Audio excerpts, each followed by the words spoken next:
Estou começando com mais um vídeo, e irei falar como as bruxas manipulam a matéria. Falarei de todos os tipos de matérias que são manipuladas através da magia, as diversas criações de Deus, sendo transformadas através da obra de Satanás. Falarei de transfiguração espiritual, feitiçaria indígena, e como assumir variedades de formas, tanto de animais quanto de pessoas. Será que as bruxas fazem mágicas? Ou podem fazer aparecer algo do nada fazendo existir o que não existia? Irei revelar nesse vídeo o que acontece no mundo espiritual, e não se apavore com aquilo que as bruxas são capazes de fazer. As bruxas conseguem fazer ventos, através de uma pequena corrente de ar que se formam em suas mãos. Para formar o vento, um demônio retira uma pequena parte do gás hélio do Sol, uma pequena parte do gás argônio da Terra, e uma pequena parte do gás neônio é tirado da atmosfera. Também é extraída pequena parte do gás criptônio que está no ar e do gás xenônio das águas. E também retiram o gás radônio de aparelhos de telecomunicações com o nitrogênio, oxigênio, e o gás carbônico da atmosfera, com os gases da evaporação das águas. Todos esses gases formam o vento com correntes de ar que as bruxas criam. Cada demônio extrai um gás da natureza para juntar os gases e formar o vento. Com essa combinação de gases, os demônios podem formar grandes tempestades e furacões nos ares que podem destruir casas e devastar florestas. Os demônios não podem criar o vento por já existir, mas eles podem formar aquilo que é criado. As bruxas conseguem formar o fogo físico que usamos para cozinhar sem precisar de fósforo, só com a magia de suas mãos. As bruxas só precisam de madeiras no altar. Um demônio extrai o oxigênio do ar e o leva até ela, e a partir dali, aquele espírito manda um calor do seu corpo, e aquela madeira pegará fogo. Os demônios não podem criar o fogo. Eles podem ajuntar os elementos químicos que formam o fogo. O fogo físico pode cair do céu igual aconteceu com Sodoma e Gomorra. Os demônios só precisam usar o oxigênio do ar e o aquecer para formar o fogo que vai descer. As bruxas fazem aparecer água do nada, e até em lugares secos onde não há rios. Os demônios extraem 2 átomos de hidrogênio do ar, e um átomo de oxigênio, e os traz para a bruxa. E quando esses gases se ajuntam, o demônio cria uma corrente de ar frio para fazer uma liquefação que é a transformação dos gases em líquido. Os hidrogênios mais o oxigênio, ao entrarem em contato com a corrente de ar fria criada pelos demônios se transformam em água. Os demônios não criam água. Eles já pegam a matéria pronta e a juntam para darem uma impressão de que estão criando. Já aconteceu de um bruxo africano fazer chover em um lugar da África que não chovia há meses. Os demônios dos ares ajuntaram os hidrogênios e o oxigênio da atmosfera e levaram para as nuvens. Fizeram a corrente de ar fazendo passar pela condensação, que é deixar os átomos pesados se tornando em chuvas. O segredo delas é porque obedecem às normas da bruxaria cegamente, enquanto a maioria dos crentes são membros e não obedecem ao seu Deus. Lucas 16 verso 8. E louvou aquele senhor o injusto mordomo por haver procedido prudentemente, porque os filhos deste mundo são mais prudentes na sua geração do que os filhos da luz. E o resultado é que as bruxas vivem o sobrenatural do Senhor delas, enquanto os que são das igrejas não vivem o sobrenatural de Deus.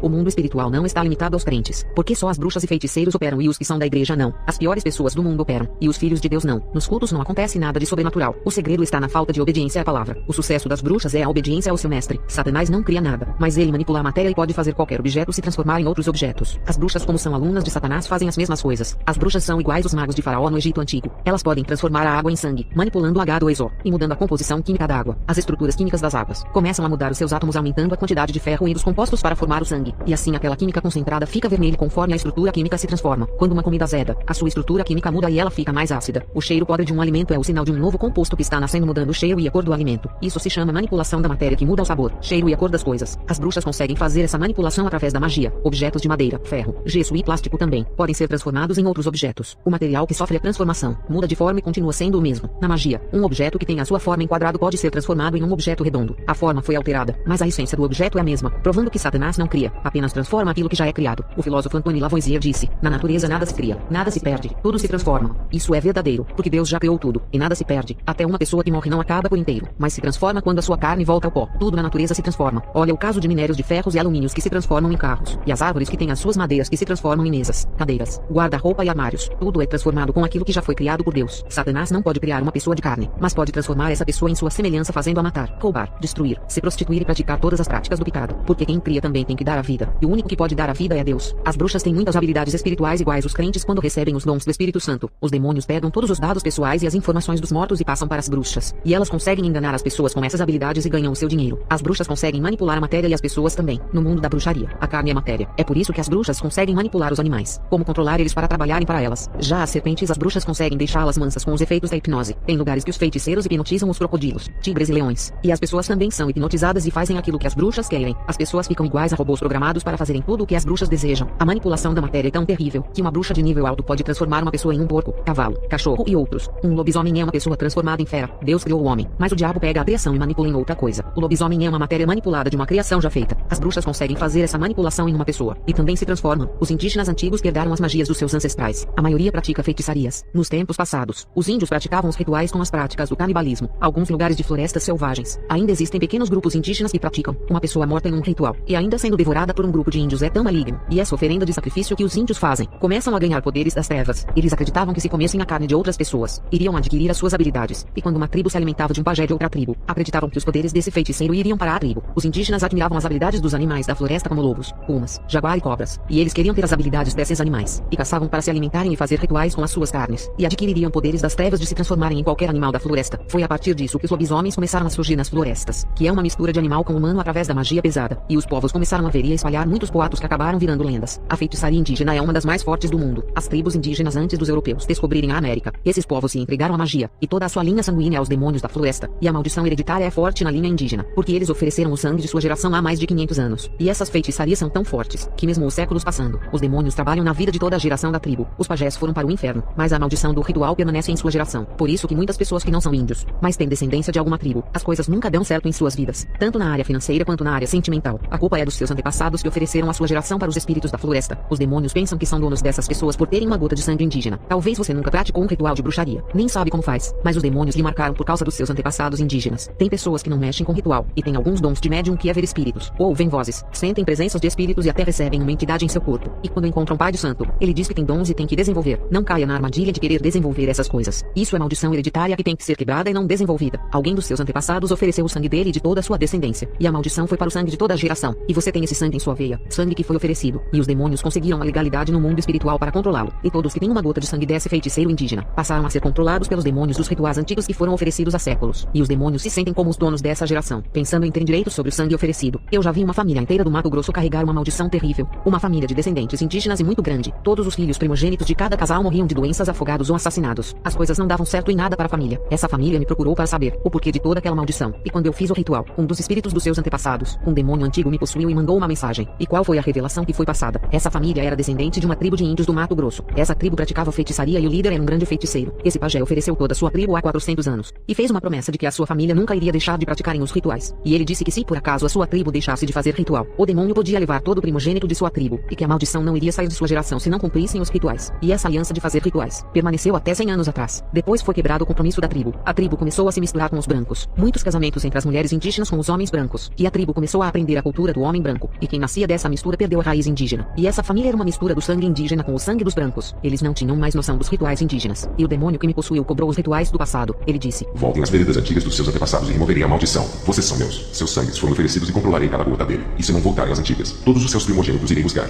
Essa foi a condição desse demônio para remover a maldição. Nem eu fui capaz de quebrar essa maldição de 400 anos atrás. E aquela família estava tão moderna que nem sabia o que era feitiçaria indígena, e nem praticar os rituais. Não tinham noção. Imagina nos dias de hoje. O Brasil é um país que misturou todas as raças. A população do Brasil tem nem que seja uma gota indígena no seu sangue. Por isso que essa nação é uma das mais violentas do mundo. O Brasil é um dos países mais violentos do mundo. E a sua taxa de homicídio é uma das mais altas do mundo. O estado do Amazonas vem aumentando a taxa de homicídios. E o crime organizado cresce ali. Um povo que se misturou com os indígenas. E nasceu a população amazonense que não praticam rituais iguais a seus antepassados. Os demônios indígenas me afirmaram isso, dizendo que esse crescimento de homicídios pode ser os demônios cobrando dessa população do Amazonas as práticas dos seus antepassados. Se tiverem dúvidas, então porque todos os países da América Latina onde viveram os primeiros habitantes, que são os índios, são os mais violentos, dominados pelo narcotráfico, mortes, roubos e prostituição. Uma moça do estado do Pará me disse que ouvia vozes, via aparições de espíritos, e tudo que ela falava acontecia como dom de presságio. Quando eu era bruxa, ela me procurou. Eu fiz um ritual de invocação, e o demônio me revelou que os dons que ela tinha eram passados de pais para filhos. Foi ali que descobri que há 132 anos, um antepassado dela era um pajé, e que tinha esses mesmos dons. Ele morreu e o dom foi passado para sua filha, que passou para o seu filho homem até chegar nessa moça que nunca fez ritual em sua vida. Ela não tinha noção de como praticar um feitiço. Quem nasce com esses dons naturalmente ficam empolgados. Isso é um convite para entrar na feitiçaria. Essa maldição hereditária é quebrada quando a pessoa se converte a Jesus. A conversão tem que ser genuína, ao ponto de a pessoa renunciar ao mundo. Provérbios 26 verso 2. Como ao pássaro vaguear, como andorinho voar, assim a maldição sem causa não virá. Se você está na igreja e a maldição não foi quebrada, você se tornou apenas um membro da igreja, mas não se converteu. Esse é o único meio da maldição ser quebrada. É através da conversão. Se você se converter, a maldição não virá. Mas se a sua família não se converter, e o sangue deles foram marcados pelos demônios através dos antepassados, a sua conversão livrará você da maldição, mas não servirá para libertar a sua família, porque a salvação é individual. Quando você se converte, o mundo espiritual entende isso como lei, e sabe o que acontece. Neemias 13 verso 2. Deus transforma a maldição em bênção. O assunto nesse vídeo é a manipulação da matéria. A maldição hereditária é a manipulação do sangue, que é o líquido da matéria. A manipulação nem sempre é transformar a matéria em outra coisa, mas também manipular é fazer a pessoa fazer tudo aquilo que as trevas querem. O lobisomem é uma matéria manipulada fisicamente pela magia. A manipulação também é fazer a pessoa praticar o que um feiticeiro deseja. O que irei falar não é conto de fadas, mas existem no mundo espiritual, mesmo que não vejam no mundo natural. Licantropia é algo tão forte na magia indígena, e é comum de fazer as pessoas serem lupinos. Eu, como descendente de índios incas com espanhóis, ao entrar para a bruxaria, viajei ao Peru para aprender mais sobre a feitiçaria indígena, e sei do que estou falando por ter praticado no passado. Uma bruxa pode lançar uma maldição para uma pessoa se transformar em lobisomens em todas as luas cheias, ou todos os dias 7 de cada mês, ou em todas as sextas-feiras, ou a transformação pode acontecer todos os dias, a partir da meia-noite ou somente na lua cheia, dependendo do propósito do ritual. Quem irá programar a fera é a bruxa, e fará dele igual a um robô que será manipulado da forma que ela quiser. Esse tipo de manipulação da matéria é mais forte que a hipnose. A hipnose é temporária, mas a manipulação é um mal que dura para sempre. Se não conhecer conhecer a verdade que é Jesus, morrerá com essa marca da maldição que o acompanhará pela eternidade. Na magia haitiana, através de um boneco de voodoo, a feiticeira pode manipular uma pessoa. As bruxas podem manipulá-las por serem matérias. Irei explicar como elas manipulam as mesmas. O exemplo é quando fazem feitiços para se transformarem em outras pessoas ou animais. A bruxa mestre que ensinava às suas alunas esse tipo de magia. Ela com 70 anos se transformava em uma jovem de 20 anos, para namorar com homens que não conseguiam por causa da idade. As bruxas, para conseguirem dinheiro, se transformavam em modelos. E assim elas conseguiam ter casos amorosos com empresários. Não se espantem. Hoje existem cremes que conseguem minimizar as rugas em até 10%. O segredo está na química. Os demônios sabem manipular essa química 1000 vezes mais. E fazer um rosto de uma idosa rejuvenescer. E as bruxas perceberam que esses disfarces estavam dando certo. E resolveram seduzir os crentes. Eu mesma me transformei em uma mulher que já havia falecido. Ninguém a conhecia por ser de outro país. O demônio me concedeu a forma dessa bela mulher que já estava no inferno. Eu me transformei nela. E consegui seduzir alguns crentes que se prostituíram comigo. E quando eles caíram nesse pecado, o mundo espiritual deu legalidade para os demônios tocarem em suas vidas. E as bruxas, vendo que podiam atingir eles com feitiços por terem se prostituído, assim o fizeram. Alguns missionários não caíram na sedução das bruxas que assumiram as formas de mulheres lindas. Irei explicar sobre essas formas faciais. E como funciona essa transformação da matéria delas mesmas. Em Mateus 17 versículo 2. O rosto de Jesus transfigurou. E Satanás, vendo aquilo, resolveu se transformar em anjo de luz. Conforme 2 Coríntios 11 versos 14 e 15. E Satanás viu que era bom. E ensinou os seus ministros a se transfigurarem. Pastores que são lobos se transfiguram de ovelhas. Uma tática de Satanás ensinada a eles. Uma igreja maçônica se transfigura em uma igreja de Deus. Um ensinamento maçônico se transfigura no Evangelho de Cristo. Aquele livro evangélico cheio de falsas doutrinas está transfigurado da palavra de Deus. Mas é um livro produzido por um maçom. Aquele curso evangélico do diabo se transfigura em um curso de formação de obreiro. Aquele louvor que tem as letras que fala de Deus para esconder a sua verdadeira intenção se transfigura em uma música santa. Mas pode ser um louvor que foi inspirado no inferno. Aquele compositor que fez um louvor gospel que começa a fazer sucesso. Pode ser um feiticeiro. Um espírito kardecista que pratica boas caridades está transfigurado de bondades. Mas a sua religião, suas crenças não provêm de Deus. E os demônios ensinaram as bruxas a se materializarem em outras pessoas para enganarem. Houve um caso de uma bruxa da década de 50 que se materializou em uma anaconda, a famosa cobra sucuri, e devorou a sua inimiga. Isso foi no Acre. E todos pensaram que era uma cobra normal. A transfiguração é um tipo de materialização que é espiritual, diferente da mudança da forma atômica da matéria, que é a manipulação da própria matéria. Irei explicar melhor. A transfiguração pode ser como uma capa ou disfarce espiritual, parecendo uma ilusão de ótica. Uma bruxa não se transforma em uma modelo, mas se veste de uma pele de outra pessoa. Isso é espiritualmente. E a pessoa não enxerga a bruxa, mas a pele espiritual que ela se vestiu. A pessoa enxerga a nova aparência do disfarce, mas não enxerga quem está dentro da fantasia. Outra coisa que existe no mundo espiritual é a manipulação da alma, que é transformar o ser em outro ser. Essa transformação não é pela aparência, é do interior, e transforma a alma da pessoa em outra personalidade, fazer a pessoa ser outra pessoa, se transformando em uma pessoa segundo o querer de cada bruxa. Satanás mais uma vez copia a Deus. Assim como a palavra de Deus transforma, ele também quer transformar, mas segundo as suas qualidades. As transformações começam na alma, lá no interior e no fundo do coração. E as bruxas manipulam as almas das pessoas, transformando-as em outras pessoas. As bruxas podem fazer uma criança boazinha ficar rebelde, e pode fazer um homem tranquilo se tornar um homem agitado. Pode fazer um homem de coração bom se tornar muito mal. Pode fazer um homem muito másculo se tornar um homossexual. Pode fazer uma criança boazinha, criada na boa educação dos pais, que vai crescer e se tornar uma grande pessoa e conquistar uma formação profissional universitária. Uma bruxa pode manipular a alma dessa criança e fazê-la se transformar em um assassino, psicopata, prostituta ou um traficante. O lobisomem também é manipulado na alma. Pode pegar o coração do homem que é bom e transformar no coração de fera. Um homem que nunca matou e não tem coragem de matar um inseto pode se transformar em uma fera assassina, porque a bondade de sua alma foi tirada e acrescentou a ferocidade. A manipulação da alma é ressuscitar todos os sentimentos malignos que estão adormecidos na alma, que faz parte da natureza pecaminosa do homem, e aqueles sentimentos bons que existem na alma são enterrados. Isso é uma manipulação. Uma pessoa que foi amaldiçoada e se tornou um lobisomem, ela foi marcada na alma e já não tem controle sobre sua alma. Um lobisomem faz aquilo que não pode evitar, e essa pessoa está sob o controle das trevas e fica presa nessa maldição. Essa pessoa, se morrer nesse estado deplorável, vai direto para o inferno, porque é filho ou filha de Satanás por ter a sua imagem e semelhança. Só Jesus que pode desfazer essa marca de sua alma e libertar dessa maldição. Uma pessoa boa pode se tornar um assassino através da manipulação da alma. Os corpos das pessoas são como casas espirituais. Se não tem o zelador para cuidar, o ladrão entra e bagunça tudo por dentro, rouba o tesouro do amor e quebra aquele acessório de valor. E tudo que era útil foi quebrado, e o que é de valor foi roubado da casa. Uma pessoa que era amorosa, boa e ajuda o seu próximo, pode ter essas qualidades destruídas e se transformar em uma pessoa muito má que prejudicará a sociedade. Os tesouros mais valiosos são o amor e a fé em Deus, ajudar o próximo e servir a Deus. Isso pode ser roubado pelo ladrão e invasor, e a pessoa nunca mais vai apresentar essas qualidades em sua vida. No mundo espiritual, somos casas espirituais, e temos que vigiar a nós mesmos, para que o inimigo não invada e assuma o controle de nós mesmos. Fechar as portas da legalidade de nossas vidas, e não deixar as janelas abertas à meia-noite para que o ladrão não entre. As bruxas conseguem manipular as almas das pessoas, porque encontram aberturas em suas casas espirituais. Quando o zelador Jesus está em sua casa espiritual, não há espaço para a manipulação das bruxas, e o ladrão não pode entrar. Vou falar sobre autoridades espirituais dos dois lados do mundo espiritual, tanto da parte da luz quanto da parte das trevas. Uma bruxa, quando está iniciando na magia, ela não tem dons espirituais. Uma bruxa que está iniciando, ela pode fazer o mal através da magia, mas isso não significa que ela tem dons e habilidades espirituais. Ela faz o ritual, e o demônio irá agir através dos seus sacrifícios. Tudo que uma bruxa nova irá fazer, vai depender daquele demônio para fazer o mal. Sem ele não consegue fazer nada. Quando a bruxa começa a crescer no mundo espiritual, elas desenvolvem habilidades no mundo espiritual. A bruxa recebe os dons da parte do mal dado pelos demônios, e elas não precisam que os demônios façam as coisas para elas, porque os demônios dão armas poderosas para as bruxas, compõem o exército das trevas. Os demônios dão muitas armas para as bruxas e falam: agora é com vocês. As bruxas ganham uma liberdade para fazerem o que quiserem no mundo espiritual, mas se ela não praticar as suas habilidades das trevas, os demônios tomam de volta, porque eles dão os seus dons para enganar, e se a bruxa não usar os seus dons eles o tomam, porque na empresa de Satanás, os que pegam o arado têm que trabalhar. Quem não trabalha, ele toma a ferramenta e dá para outro, mas a produção não pode acabar. Na sua empresa maligna, os funcionários não podem deixar de praticar as suas atividades. Da mesma maneira que o Espírito Santo dá os seus dons, Satanás também dá os seus. Da mesma forma que a Bíblia diz, crescei na graça e no conhecimento. No mundo do ocultismo diz, crescei nas trevas e no conhecimento da ciência oculta. Uma cópia e imitação das coisas de Deus, através de um anjo que tentou ser como Deus. E quanto mais uma bruxa mergulha no mundo das trevas, mais usada ela se torna. Um versículo que as bruxas receberam dos demônios e cumprem no mundo das trevas, está em Mateus 3 e verso 12. Pois a quem tem, muito mais lhe será dado e terá em abundância. Mas ao que quase não tem, até o que tem lhe será tirado. E os demônios pressionam as bruxas assim. Quanto mais dons vocês têm, se esforcem para receberem mais. E vocês que têm apenas um dom, significa que não estão se dedicando à magia. E a gente irá tirar os seus únicos dons se não buscarem a nossa presença. Vou revelar como Satanás divide o mundo. Ele amou a divisão, e percebeu que dela vem a contenda, rivalidade e o ódio que operam no lugar do amor. Satanás criou o partidarismo, que é um projeto de disputa. O partidarismo surgiu da porfia, que é brigas e controvérsias. Para saber o significado da palavra porfia, leiam 2 Timóteo 2 verso 23 e 24, 1 Tessalonicenses 5 versículo 21, Tiago 3 versículo 2, Tiago 4 versículo 7 e Provérbios 11 versículo 12. Satanás percebeu que Deus não queria a divisão, e ele criou o partidarismo. Criaram vários partidos políticos do governo que se acusam, e ainda revela a podridão dos candidatos, manchando a integridade dos políticos. Às vezes o candidato é inocente, mas alguém foi pago para manchar a integridade do político. Isso se chama disputa pelo poder, e em um jogo vale golpe baixo. Por causa de um político, fala mal do outro para ficar com a cadeira do poder. Eu sou contra os crentes que ficam falando mal de outro. É como se estivessem disputando em termos de santidade, e o acusador se declara ser mais santo por pensar ser superior e praticar uma obra maior. E tem muitas disputas pelas ovelhas, em que os pastores são capazes de tudo para difamarem a concorrência para conseguirem os seus membros.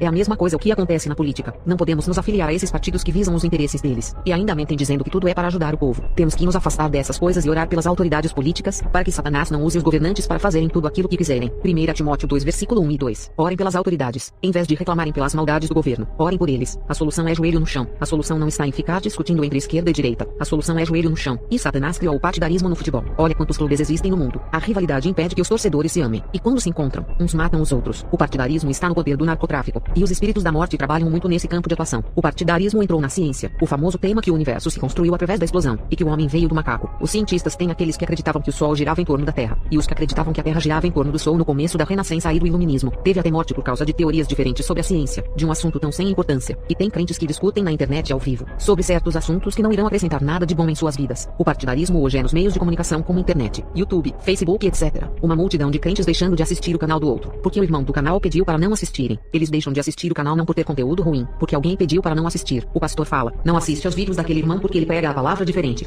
Esse é o partidarismo que entrou no mundo digital e nas redes sociais. Na época que eu era bruxa, os demônios me revelaram sobre o partidarismo na economia, e de como as grandes empresas concorrendo entre elas chegaram ao ponto de uma fazer até rituais para outra empresa não vender. Temos partidarismo econômico, empresarial, industrial, científico, político, tecnológico, na música, no cinema, no esporte, no futebol, nas religiões e no meio evangélico. E o principal é o partido religioso, onde Satanás criou várias religiões, que funcionam como partidos um diferente do outro. Esses partidos religiosos se amaldiçoam, e uns matam os outros fisicamente. E no meio evangélico se mata espiritualmente, que é a fé. Satanás sempre cria uns partidos políticos diferentes uns dos outros, para que eles entrem em divergências. Sobre o partidarismo político, o partido de direita é a favor dos empresários, e o esquerdo a favor dos trabalhadores. Satanás nunca cria algo que venha completar o outro, mas a oposição para que haja uma disputa ideológica. Isso teve origem na Guerra Fria. Capitalismo contra o socialismo. Satanás criou o positivo e o negativo. A esquerda assumiu que é ateísta, por causa da ideologia voltada para a liberdade da depravação. A direita assumiu que é cristã, e defende a moral se colocando contra as depravações da esquerda. E assim, por defender a ideologia cristã, consegue o apoio das igrejas. Mas isso não passa de uma divisão de Satanás. A direita está transfigurada de um partido de luz, mas é um projeto de Satanás que faz parte do seu partidarismo. A maçonaria sabe disso, e está sendo beneficiada pela esquerda e pela direita. No meio evangélico, o partidarismo criou várias correntes teológicas que dividiam o povo de Deus, criando muitas controvérsias. E esse partidarismo invadiu o meio eletrônico entre os povos. Esse partidarismo começou nas religiões falsas, e incorporou no meio evangélico. E as igrejas têm esse partidarismo de umas guerrearem contra as outras. Isso existia entre as religiões pagãs e entrou no meio do povo de Deus. A religiosidade é uma tradição que defende as suas crenças, os seus costumes e práticas. Essas são as marcas de todas as religiões do mundo. Cada uma se coloca como a melhor e maior do que a outra. Esse é o partidarismo religioso que Satanás criou. As religiões nunca colocam Jesus como Salvador, e nem a salvação como algo maior do que a religião. No ensinamento da religião e nas práticas das religiões, eles se colocam como salvadores do mundo. A salvação da alma é fazer parte daquela religião. Jesus não faz parte da salvação. Houve uma troca tirando o nome do Salvador e colocando o nome religião para salvar as pessoas. E as igrejas evangélicas deixaram esse partidarismo entrarem no meio deles. E as igrejas guerreiam contra outras igrejas independentemente de serem sérias ou não. Tem pastor que fala, Deus está aqui nessa igreja, como se Jesus fosse uma imagem de um santo, que não sai de dentro daquela igreja, e não pode ir às outras igrejas santas de ministérios diferentes. Deus está em todos os lugares. Ele é onipresente. Salmos 139 versículo 7 até o 10. Para onde irei do teu espírito? Ou para onde fugirei da tua face? Se eu subir ao céu, lá tu estás. Se eu descer ao inferno, ali tu estarás. Se tomar as asas da alva, tu estás ali. E se eu for para as extremidades do mar, o Senhor está ali. Deus é onipresente e está em todos os lugares, e não pode ficar preso dentro de um templo. Ele não é mortal para se limitar apenas dentro de um território. Quem pode conter o El Shaddai dentro de uma casa de oração? Tem pastor que fala, a doutrina da minha igreja salva. Quem salva é a palavra de Deus. Se a sua igreja pratica, é claro que os membros vão ser salvos. Tem pastor que fala, essa igreja é a porta da salvação. Aqui é a arca da graça. Jesus, que é a porta da salvação. Nenhum nome de dominação tem poder para salvar. O papel de toda denominação é ensinar a verdade. E se você não praticar o que foi ensinado, não poderá ser salvo. Esqueça esses mitos da arca da salvação, pensando que a denominação irá lhe salvar apenas por ser um membro. Tudo isso é a religiosidade, que antes só existiu em religiões pagãs e entrou nas igrejas. Houve um caso que aconteceu comigo. Um crente me deu um panfleto na rua e me perguntou se eu era crente. E quando eu disse que era cristã, ele não se conformou e perguntou o nome da igreja onde congrego. E quando eu falei o nome da igreja, ele disse que não conhecia, porque igrejas pequenas não são conhecidas iguais às de grandes marcas. E ele começou a exaltar o nome da denominação dele, e dizia que era o único lugar que salvava e pregava a verdade. E começou a falar que todas as igrejas são falsas. Eu não vou falar o nome da igreja dele por questão de ética, e muito menos revelar o seu nome para não escandalizar. Eu disse a ele, o senhor já foi à minha igreja visitar para afirmar que os ensinos dela são falsos. Dizendo isso, o senhor está afirmando que o homem que fundou a igreja onde congrego também é falso, porque é ele que ensina a palavra para mim. E também está dizendo que eu não sou salva por congregar nesse ministério. Eu disse a ele, antes de chamar o ministério de falso, conheça a vida do fundador ou as doutrinas da igreja. Eu não defendo partidarismo religioso, mas se o senhor conhecesse o meu pastor, iria se arrepender do que está falando. Ele é humilde, ama a obra de Deus e é zeloso com os membros ao ponto de visitar os que param de ir à igreja. E até a Santa Ceia ele leva para aqueles que não podem ir à igreja, os que faltaram no culto da Santa Ceia. Ele não fica explorando o povo pelo dinheiro. Ele dá dinheiro ao povo dando auxílio financeiro do seu bolso. Deus me colocou nessa igreja para congregar. Eu tenho certeza de que não estou em um ministério que não tem parte com Deus. Conversando com aquele irmão, eu vi o partidarismo que não aceita que exista outro partido religioso igual ao dele, ou até mais espiritual. O cristianismo se tornou uma religião, igual às outras religiões que só pensam em guerra e competição. Jesus não veio formar religião. Ele disse, eu sou o caminho, a verdade e a vida.